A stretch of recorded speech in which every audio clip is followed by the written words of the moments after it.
Soyez salués, c'est votre Tano. Voilà, on continue dans les mêmes perspectives. Voilà, de parler de notre domaine. Voilà, j'aime tellement le génie civil que je préfère donner ce que je peux donner à mes petits frères. Voilà, parce que je sais qu'on a des doyens toujours en ligne qui maîtrisent mieux que moi. Mais je sais aussi qu'il y a des petits frères aussi qui en ont besoin de mes petits conseils. Voilà, donc voici un peu comment on appelle la raison pour laquelle souvent je dis formons-nous, soyons temps, maîtrisons temps. Voici les raisons. Vous voyez un peu. Sur les chantiers de réalisation, en particulier en Côte d'Ivoire, et même, c'est vrai que je ne parle pas dans les autres pays, mais je sais que ça existe partout, c'est pas en Côte d'Ivoire seulement. Quand vous prenez les infrastructures routières, comment on appelle, les grandes usines et autres, les réalisations, majoritairement, il y a des étrangers dedans. Et ces étrangers-là, parfois, même si ce ne sont pas des noirs, c'est des blancs, voilà, les hommes à la peau blanche, voilà. Et ils sont comme ça, nombreux. Si vous avez vu, en Côte d'Ivoire, un temps, ils ont publié des photos, des vidéos, ça fait rire, où il y a un Chinois qui s'est disputé avec un manœuvre ou bien un ouvrier, c'est pas. Voilà, donc c'est un peu ça. Et bizarrement, souvent, quand tu es sur les chantiers avec ces gens de personnes, je sais pas, mais il y a une petite peur qui s'installe. Pas moi, hein, je dis certaines personnes. Parce qu'on a dit peut-être que c'est ton supérieur et autres. Vous savez, en matière de travail, là, c'est une collaboration. C'est une collaboration. En matière de collaboration, il n'y a pas de peur. Il n'y a pas de peur. C'est ce que j'avais dit à quelqu'un une fois sur un de mes chantiers. Il disait si on voulait regarder les poids lourds, peut-être que moi-même là, on n'allait même pas encore m'appeler, on n'avait pas encore dit mon nom plutôt, excusez, on n'avait pas encore dit mon nom.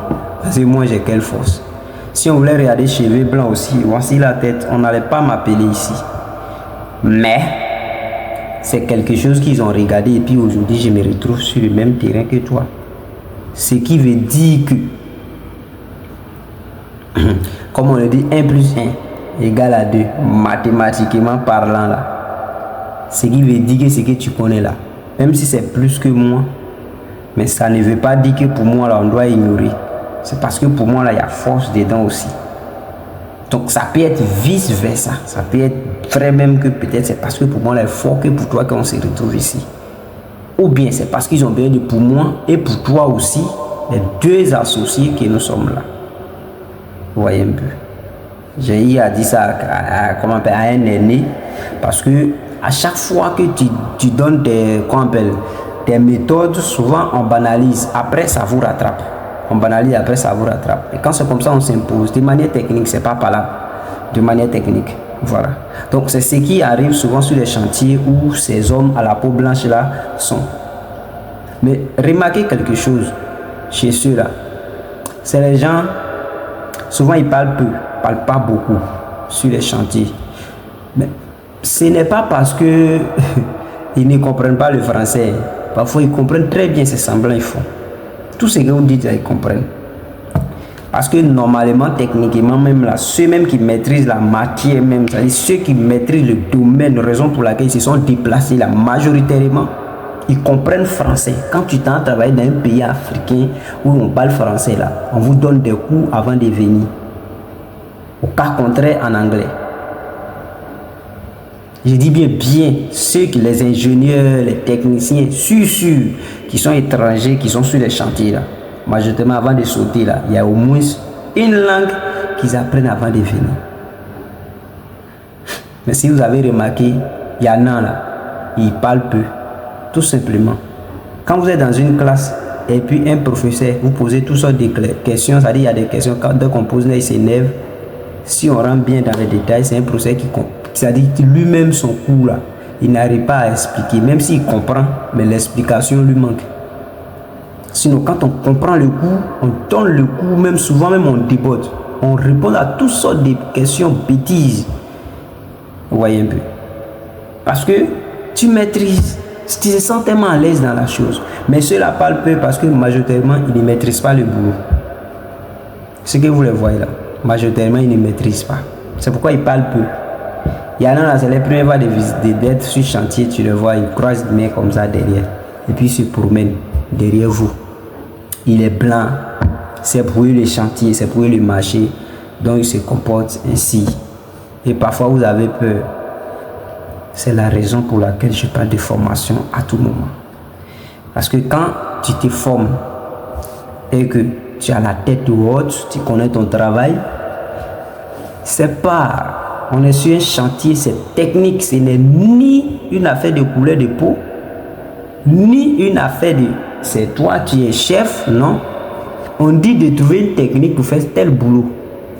Soit théoriquement ou pratiquement, ça c'est limite là.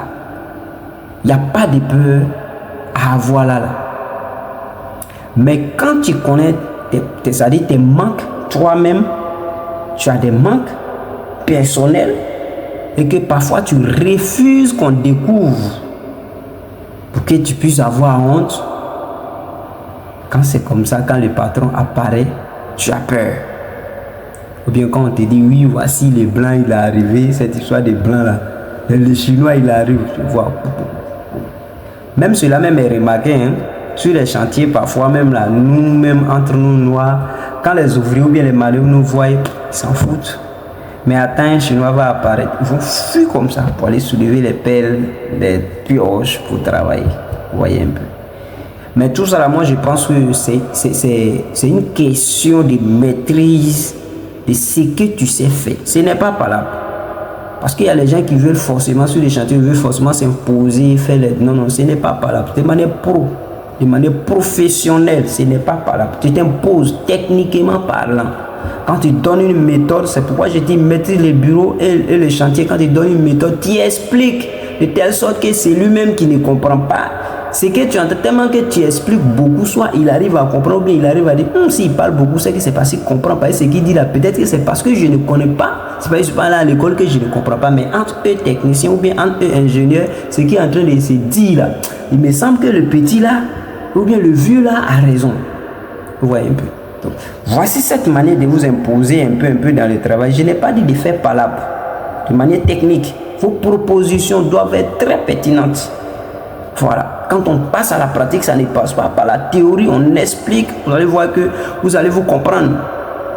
Mais aussi, tu as un chef, un supérieur qui est là, qui sait faire les épaules comme ça. Mais grâce à tes propositions, il va commencer à se mettre au même niveau que toi. Au même niveau, ça ne veut pas dire que non, il va aller peut-être que faire des sorties avec toi. Non, non, non. Mais quand il y a des choses, il va toujours te demander après toi. Parce qu'il sait que si tu interviens, quelque chose peut changer. Parce que ce que vous ne savez pas, c'est que quand il y a participation de plusieurs personnes, si tu es sage, que tu écoutes mieux, tu arrives à faire sortir des réponses que d'autres ont fait sortir, mais de manière inconsciente. C'est pourquoi quand tu es en train de te faire former, ou bien tu veux, comment on appelle, juger une affaire, là, il faut beaucoup écouter. C'est-à-dire tu laisses les deux parties s'exprimer. Quand les deux parties finissent de s'exprimer, tu tires deux leçons à partir des deux parties. Et tu jumelles et tu tires la bonne partie, tu dis telle personne a raison, telle personne n'a pas raison. C'est comme ça que les choses se passent. C'est pourquoi autrefois il avait fait une vidéo sur la page, la même page à Conseil BTP où je disais quand tu es sur un chantier, il faut considérer les ouvriers. Parce qu'il y a les gens, dès qu'ils ont un poste, ils banalisent les ouvriers, il faut les considérer. Vous voyez un peu. Parce que souvent même là, tu es en train de traiter un exercice. Parce que toi, les techniciens ou bien l'ingénieur, souvent, ce qui est en train d'être réalisé, il y a d'autres choses que tu prépares encore. Donc, tu peux être en train de marcher, même en train de penser à ça. C'est possible quand le chantier est large, le chantier a vraiment une grande portion et autres. Il y a beaucoup de choses à faire comme détail. Souvent même les dossiers techniques, tout ça là, à t'occuper de ça, à répondre, à faire des rapports et autres. Souvent, tu peux passer au moins 5 minutes avant de revenir quand on te pose question sur le champ, avant de revenir sur le plan, dire oui, là, il faut faire ça, il faut faire ça. Ça arrive, ça ne veut pas dire que tu ne connais pas. Tu vois un peu. Donc, avant ces 5 minutes, si tu écoutes bien les ouvriers, il y a quelqu'un qui va parler, faire sa proposition, et puis de sa proposition, tu comprends automatiquement ce qu'ils voulaient, de quoi ils voulaient parler. Et puis tu ajoutes ta part et puis tu avances. Et là, ça fait partie de la sagesse dans le métier. On ne parle pas pour parler. Quand on parle, on sait ce qu'on va dire. Vous voyez un peu. Et quand on dit, on a toutes les expressions, toutes les explications possibles pour donner à ceux qui t'écoutent avant de donner l'autre. Donc, il faudrait qu'on maîtrise notre chose.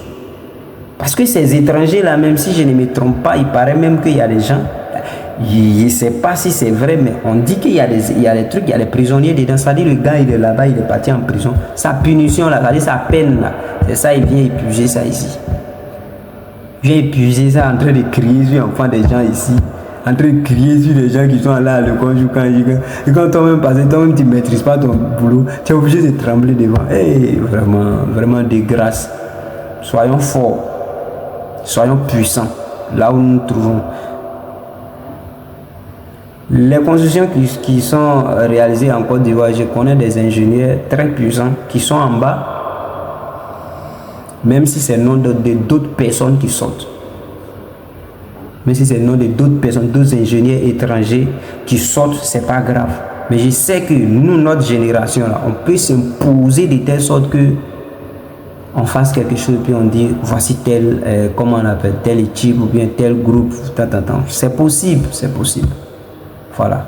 Donc vraiment, je vous en prie, maîtrisons le peu que nous partons faire pour que nous arrivons à nous imposer, pour que le respect règne. Parce que c'est ça qui fait tout, dans tout travail. Merci. Passez une bonne soirée.